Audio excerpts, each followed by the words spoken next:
আসসালামু আলাইকুম, জয় বাংলা। কেমন আছেন সবাই? কিরে কিরে ডরাইছস? ডরাইস না, দৌড়ায় যাবি কই কালা পাঠা। একদিন এই দৌড় তোর জন্য কাল হইব, দৌড়তে দৌড়তে একদিন দৌড় শেষ হইব, বুঝছস? কি ভাইরা, কি দেখলেন? একদম তো ঢাকাকে অচল করে দিচ্ছে। আওয়ামী লীগ একটা শান্তিপ্রিয় দল, জ্বালাপোড়াও ছাড়া, মানুষ হত্যা ছাড়াই আন্দোলন করতে পারে এবং মানুষ তার পাশে থাকে।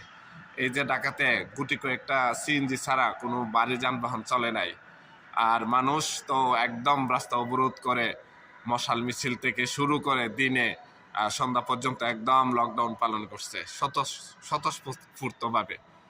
যাকে বলে আওয়ামী লীগ। আওয়ামী লীগ মানুষের উপরে হামলা মামলা ছাড়াই আন্দোলন করতে পারে, এটাকে বলে আওয়ামী লীগের শিক্ষা। এটা বঙ্গবন্ধু শিক্ষা, এটা মাননীয় প্রধানমন্ত্রী শেখ হাসিনার শিক্ষা। কোনো নেতা দেশে নাই, নেতার যিনি প্রধান, মাননীয় প্রধানমন্ত্রী দেশে নাই, তারপরও যে জনগণ রাস্তায় নামে, যার নেতা কর্মীরা সবাই জেলে থাকে, ওই দলের নিষিদ্ধ থাকে, তারপরও যে মানুষ তার ডাকে সাড়া দেয়, এটাই বাস্তব প্রমাণ। এটাই বাস্তব প্রমাণ যে একটা দল একজন নেতার কারণে চলে না। একটা দল, দলের ভালোবাসা, দলের গুণ, দলের উন্নতি, দলের ভালো জিনিসের জন্য মানুষের দল করে।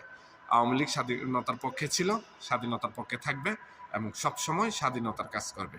জয় বাংলা, জয় বঙ্গবন্ধু।